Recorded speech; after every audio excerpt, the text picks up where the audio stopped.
This episode of Nos Arietes is sponsored by Full Pull Wines, a Seattle-based wine retailer and proud sponsor of Nos Arietes since 2011. Full Pull was founded in 2009, is based in Seattle, and is owned and operated by longtime Sounders supporters. They offer the best boutique wines of the world to members of their mailing list, with special focus on their home, the Pacific Northwest. Hey, this is Christian Roldan. And Jordan Morris from the Seattle Sounders Football Club. And you're listening to... This is Nos Arietes. Here we go. Come on! Hey, O'Shan! Let's go! Save by Fry! The Seattle Sounders have done it! MLS Cup winners! Here comes Rangers through the middle to crown it for Seattle! And now they truly can start the celebrations. It's the Sounders MLS Cup. Nicola leaves absolutely no doubt! The Sounders rule the region! Seattle Sounders is good. Seattle Sounders, the greatest MLS team in history. They've scored! They've scored!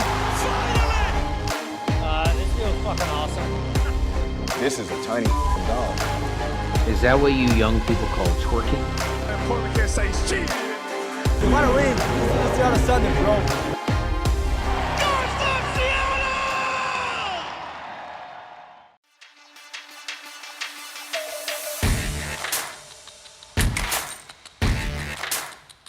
Welcome back to another episode of Nos Arietes. I'm Jeremiah Shan. Joining me today is Dustin Richardson of Bayou City Soccer, and we are going to be talking about the upcoming Dynamo Sounders game. Welcome to the show, Dustin.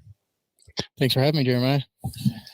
So I was told to introduce this as the oh shoot, now I'm blanking on the name. What was the, how do you know, Mark? What's the total MLS? The total MLS What? Derby? Yeah. So there you back go. in the day, if some of you, the listeners, will remember the old days of what the 2010s, we used to run Total MLS, and we were probably most famous for like all of our gifts and stuff of the games. But yeah, it was like me, Mark. I know you had Jimmy on last week Yes, that covers we did. Sporting 2 weeks in KC. a row. Ian. Yeah, total MLS derbies all in a row. So yeah, we kind of have branched off now into different things. So yeah, it's still kind of a running joke with us that this is a derby, Houston and Seattle, and probably the only way that it's a derby. Yeah, well, it's been an interesting. It's funny. The Sounders and Dynamo do have a fair amount of shared history, as I'm sure you know.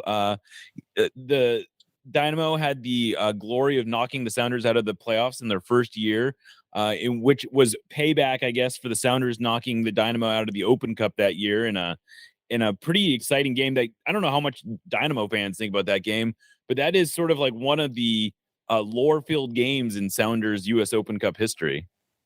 That's crazy. I would have not thought that. The Open Cup has never really. Well, the Dynamo won it in 2018. Right. Outside of that, the Open Cup has kind of been I don't know. It's just kind of an afterthought to, I think, a lot of Dynamo fans. It's not. You see the kind of the Chicagos, the Seattles, the KCs that kind of take it. I won't say seriously. I think they all take it seriously, but just kind of play for it a little more, maybe. So I don't. I'm struggling to even remember that game. I remember like a crazy back and forth type game, but yeah, those were the old days. Yeah, those are definitely the old days. I don't know if this will, again, I don't know that this will spark any memories for you, but for us, it's known as the Zombie Jaquwa game because Nate Jaquwa ended up playing the end of the last half of the game with a big bandage on his head, and he scored a goal in that game, and I think the Sounders ended up winning in overtime, but it was sort of like the game that created the Starfire sort of like experience for Sounders fans. I don't have no idea Dynamo fans even think about this game. Yeah, I vaguely remember the Jake. I remember the memes definitely, like with the blood on the head and the wrap. Yes, and the crazy the look, I guess, of the Nate Jaquwa. Nate Jaquwa, later Houston Dynamo forward as well. Yeah, I think he was actually before that. Was it? Okay. I think he came to the Sounders from Dynamo. That's right. He was, yeah. Him and Will Bruin, two Dynamo forwards, went to Seattle. Exactly. Yeah. We do have some history, right? Yeah, exactly. We do have some history. Although you kind of have to that's a pretty you have to go pretty far back in the memory hole to find that. Of course, no more Will Bruin here. He's moved across town or across the state for you to Austin. But anyway, this game the Sounders and Dynamo haven't played a lot of high stakes games in recent years. And I don't know if this is a high stakes game, but it does seem like a reasonably big game. The Dynamo are looking better than they have in quite some time. And the Sounders are, I don't know, the Sounders are struggling a little bit, but they're still in first place in the Western Conference. The Dynamo also come into this game having not allowed a single goal in 5 home games across all competitions. What would you and of course Ben Olsen is sort of like the architect of this turnaround. What has been the early impressions of Benny Ball in Houston? It's funny. It early on it was met with some very mixed reactions for sure. People hated it, I think, was the first initial things. They went to Cincinnati to open the season and lost, and then they went to New England and lost. And looking back now, that's 2 of the better teams in the Eastern Conference. Going on the road and losing to them, not exactly a damning thing for your season. But since then, they've only lost once. They lost at San Jose. They gave up 2 penalty kicks. But then, yeah, like you said, at home has been incredible. They haven't conceded. They'd won every game up until last Saturday. They drew 0-0 with Real Salt Lake. So I think fans want to see, right, the attacking type, exciting soccer. But at the same time, results. It's a results business, right? Like you want to get. And for the Dynamo, especially, they've been really bad the last couple of years. They haven't made the playoffs since 2017. That was the year they lost to the Sounders in the Western Conference Final. So you think way back then, the Dynamo haven't been in the playoffs. And in MLS, that's saying something, right? Like, 7, 8 teams in each conference, 9 now make the playoffs. So for them to not even finish in the top, half of the Western Conference the last few years, they're starting to get results now. And I think people are coming around to, hey, maybe this Benny Ball is something we can get behind. Yeah, and I would think you sort of have to start somewhere, right? Like everyone wants to come in and it just be every coach, I suppose, says something about how they want to play attacking, exciting soccer. But the reality is that you kind of have to start somewhere. And it seems like very reasonably the Dynamo are starting with a more sound defensive structure. They are not exposing themselves in a lot of ways. That said, a lot of the goals, both for and against the Dynamo this year, have come on penalties.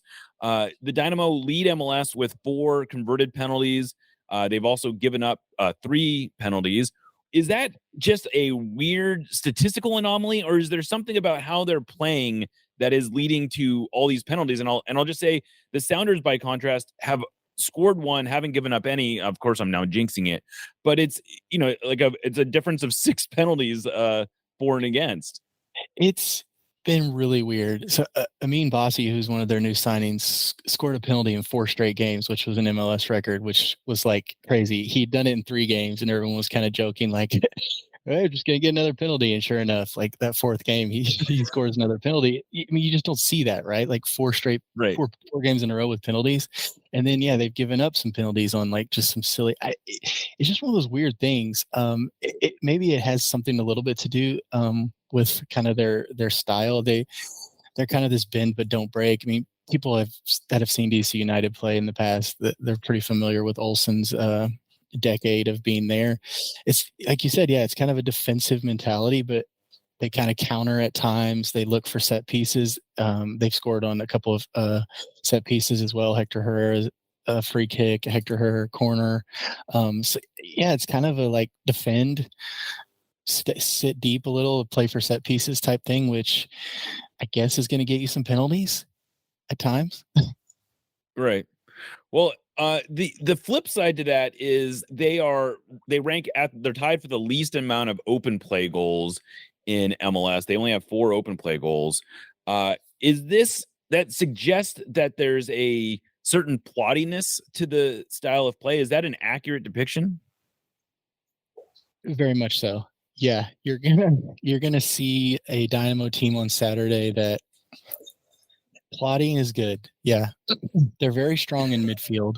I mean, I would argue their midfield three of Hector Herrera, Coco Carrasquilla, and Artur, who they picked up from Columbus, is up there in MLS. As one of the better three midfields in the league. So they play through them a lot, and then their defense has been sound. Sebastian Ferreira, who was their number 9 designated player last year, they broke the club's transfer fee. He just doesn't really play anymore. He's kind of been frozen out. They've been playing Corey Baird, and Olsen continually will say, it's his work rate and it's the defensive things he gives us. It's a very mismatched offense. Like they're just kind of trying to stick Corey Baird as a number 9, which he's not really. He's a wing. And then they have Ivan Franco, who they signed this year, who's kind of a winger too. And they keep kind of rolling him out there sometimes. I mean, Bossy, who's more of like a cam number 10 type player, but he's playing wing. It's very plotting. Yes. And Hector Herrera, who was considered, I think, pretty widely one of the big busts of last season. I mean, he was a player that came in with a big name on a big salary number and really didn't do much positive last year. Seems to be fitting in much better this year. And it does seem a bit like the team is sort of built around him. Is that a fair assessment? It's definitely Hector's team and definitely built around Hector. Like you said, last year he came in and nothing for nothing. He was a bust. He was coming from Atletico Madrid. He was supposed to be, this kind of savior, which in reality, one guy wasn't going to save a club. Right. But he came in from, he was playing in the Champions League against Manchester United. And then a month later he's in MLS type thing. But he was injured a lot last year, I think, at Atletico Madrid, and he came here, I think, nursing some injuries, and there was the World Cup last winter, which he was going to be a part of. So I think there was part of him that kind of was like using this as kind of a fitness thing last season. Let me just get to the World Cup and we'll go from there. But he's completely different this year. Yeah, he's transformed himself, I think, and this team. It's crazy. He's been, if you look at all the metrics and different stats and stuff, he's arguably one of the best midfielders in MLS this year, and it's night and day from last year. And what should Sounders fans, or what's worth watching about the player that's known as Ache? With Olsen here, last year when Herrera came, Paulo Nagamura was the coach, then got fired shortly after, and they finished with their interim. Kenny Bundy, who was the Dynamo 2 head coach, was the interim last year. So Herrera was kind of playing as a 6, playing deeper, which is not really what he is. This offseason, I mentioned they signed Artur from Columbus, who's kind of that prototypical number 6. So it's allowed Hector to be kind of more free form, kind of 8/6 type player. So Hector's kind of all over the place. He'll pick up the ball from the back line. He'll get forward a little. He's on set pieces, but just his passing is still, world class. His vision, it's every game he'll make a pass and you're like, wow, that's crazy. So just having Artur, I think, behind him has just freed up his game tremendously. And so, looking at the stats here, I don't see any forwards who have goals. Is that right? Yeah. So yeah, it's like I said, it's Corey Baird's been kind of playing as the de facto number 9, and he's not a forward, and he's not really a goal threat. He's kind of a pressing defensive type guy. But yeah, the goals have come from Bossy. Bossy has 5, I think 4 from the penalty spot. Yeah. Has 2. Carrasquilla has 1. They're kind of a black hole up front. And then 2 players who have sort of light Sounders ties, or not light. Brad Smith has strong Sounders ties, but only recently got back into the team after coming back from I think an ACL injury, right? And then Kate Schmidt, had been on trial for the Sounders, but has gotten a lot of playing time for the Dynamo. Yes, unfortunately, Schmidt tore his ACL, so he is out Okay. for the rest of the season. He was doing really well. He came in and they signed Smith to be the left back, and he wasn't going to be ready, so they kind of needed a guy to plug in while Smith was still rehabbing, and Schmidt was that guy. Did really well and got hurt in San Jose. It was the San Jose game. So since then, they've kind of been piecing it together. Franco Escobar, who they signed also this offseason, I think they've added 16 players this offseason, which is crazy. But Franco Escobar, who played for Atlanta and LAFC, primarily a right back, has been playing left back. So he has kind of been the left back just out of necessity. But yeah, Brad Smith has come back. He actually started in the Open Cup game this week. So looks like he's, if not full fitness, close to full fitness. So I think Olsen has talked about kind of a back three with wing backs being Smith and then moving Escobar back to his natural right side. So I think that's eventually what they want to play once Smith is kind of ready. And it looks like he should be fairly soon. Maybe Saturday he gets another start. And so you mentioned the Open Cup game. Like the Sounders, the Dynamo heavily rotated. Unlike the Sounders, they won though. What impact does that end up having on Saturday though? Yeah, I don't know if it has a lot. That was a question I had for Olsen, but we didn't get to. They only started one of their, I would say, regular starters, Ethan Bartlow, who's one of the center backs, actually another Seattle tie, went to UW. Oh, there you go. That's right.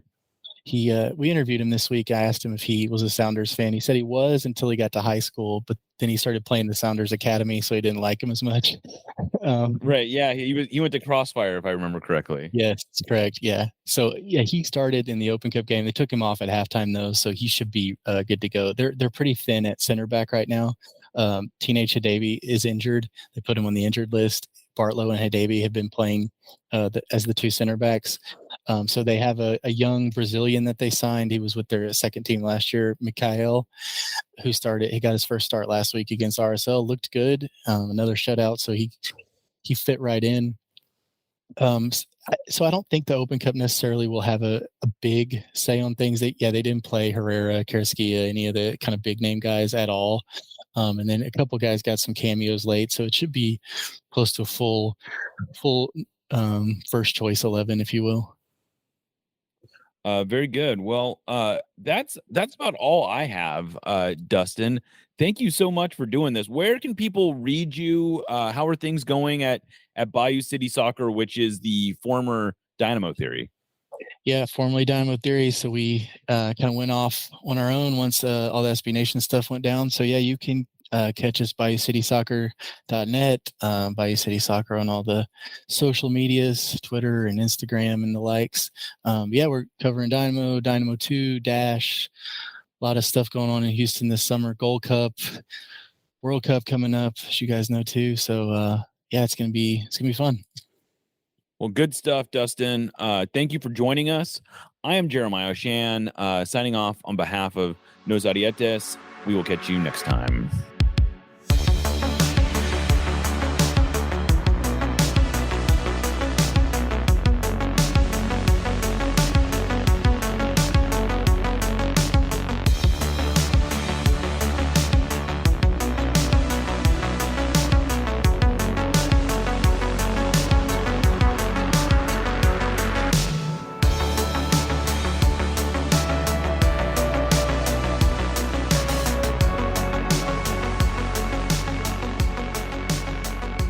We love you.